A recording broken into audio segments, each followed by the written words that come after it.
world would not be the same. Few people laughed. Few people cried. Most people were silent. I remembered the line from the Hindu scripture, the Bhagavad Gita. Vishnu is trying to persuade the prince that he should do his duty, and to impress him takes on his multi-armed form and says, "Now I am become death, the destroyer of worlds." I suppose we all thought that, one way or another. In 1945, a barrier in warfare that had been established and slowly deteriorating since ancient times would be broken through the use of the atomic bomb. The year is 480 BC, and the Greeks have just rejected an offer of peace from the Persian delegates, finalizing their act of defiance with a message of death. The Persians now waging war against all of Greece. Meeting in the Battle of Thermopylae, the battle was an encounter of two classic strategies of fighting styles, the Persians favoring long-range assault, whilst the Greeks favored heavily armored hoplites, armor-ranged in densely packed formations called the phalanx. In ancient times, warfare had a general structure. The fight was typically fought away from the majority of the population, the destination and time agreed upon. Wars were decided on level plains by combatants who had volunteered. In the instance that they did not follow the decorum of war, historians were quick to criticize them, historians such as Livy and Herodotus voicing their displeasure. The strict structure of war followed through the years, even after the invention of gunpowder in 9th century China, and in the following years the adoption by the Ottomans of gunpowder in their artillery. The basic battle strategy of the Ottomans was a large main body covered by field fortifications, gun wagons, and man-made ditches. Standing in the middle body was the Sultan and the elite forces, such as the Janissaries. Armed men with arquebuses, with heavily armored cavalry beside them, in the front and back. Even 1,000 years later, the core of warfare maintained the same ethical and tactical components. Women and children, unless in very specific rare instances, were not to be targeted. The battle a consensual agreement between both parties usually, as they both use the same basic tactics of flanking to overcome the other. Yet, soon a great shift emerged in warfare. Now it's several years later, a great world power emerging in the dawn of a new age, the United States of America. Having proven their grit on the world stage by fighting against Britain in a battle for their own autonomy, now it's fighting against itself for the freedom of all its people.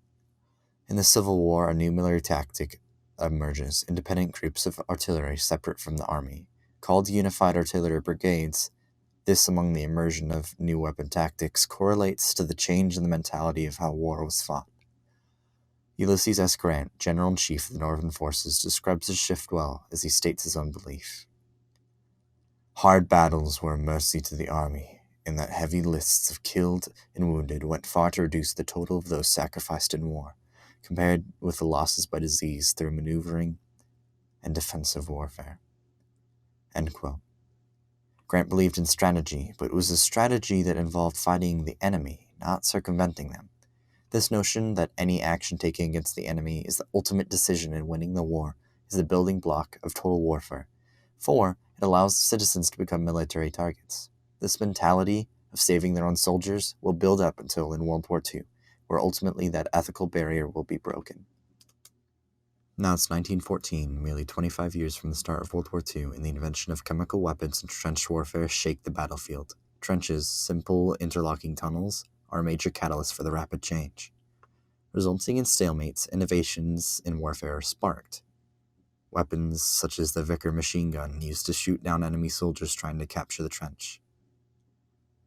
Gases such as chlorine gas, mustard gas, and phosgene that result in thousands of deaths by soldiers. These types of warfare were never to specifically target civilian populations, regardless of the desperate situation of the horrific war. All these innovations, however, paled in the might of a new weapon that would forever change all of battle. It's 1945. The Germans have been defeated in the Allied invasion. Japan is all that remains of the old Nazi alliance. Yet, one country standing in the way of freedom for the entire world, the Allied powers could not end the war. Japan, as a small island, while ravaged by firebombs and casualties, remained still free from the Allied forces, too far from effective invasion by ships, and too far stubborn for fire rates to end it. This struggle, a struggle that would eventually lead to the first drop of the most powerful weapon, was due to the mentality of the soldiers when approaching war. A mentality that was created by the aforementioned effects of the shift in how warfare was fought. The nuclear bomb was created by a group of scientists helmed under the name of the Manhattan Project, boasting the brightest minds of Robert Oppenheimer, Leo Szilard, Einstein himself, and Ernest Lawrence. Everyone in the project was one of the brightest scientists America could find. And so, on the morning of August 6, 1945, a B-29 bomber, Enola Gay, flew towards Hiroshima, a largely civilian city, the first atomic bomb about to be dropped. Hiroshima was not a military base. Despite housing a Japanese Second Army HQ, the city was primarily a civilian population, 95% by current estimates. The city was mainly used to support the war efforts, producing munitions and other resources.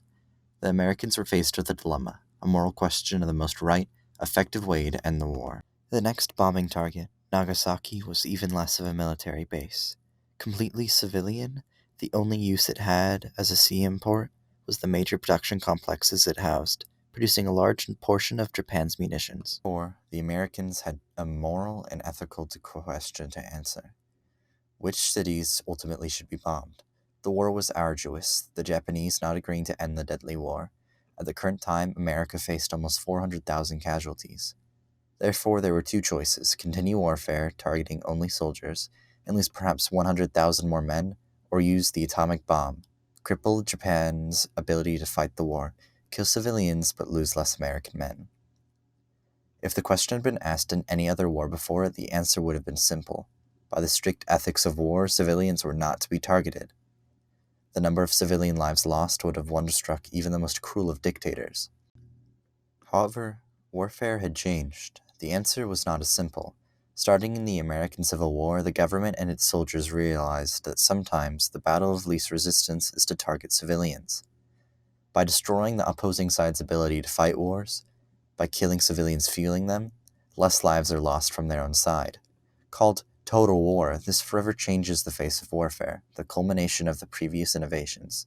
The concept of total war completely shatters the past precedent and moral barrier that previous wars had.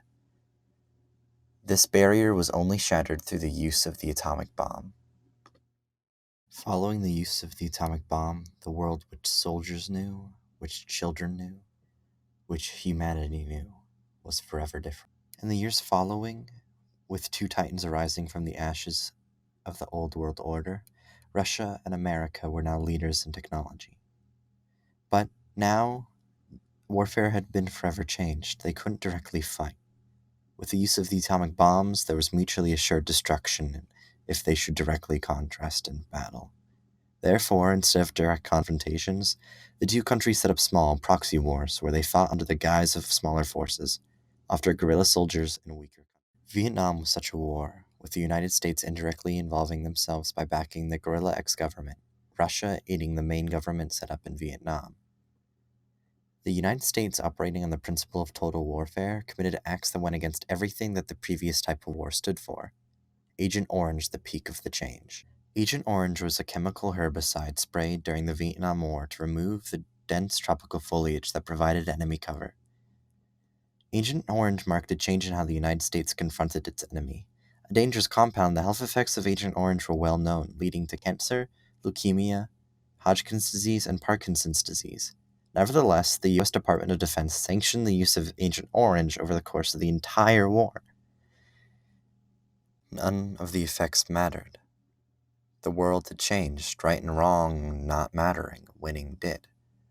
The U.S. used a chemical that veterans today are still feeling the effects of, a chemical that decimated the landscape in a way that only recently has begun to heal. An era of warfare had ended with a bomb, another starting in its wake, one where victory overcame all past precedents in history.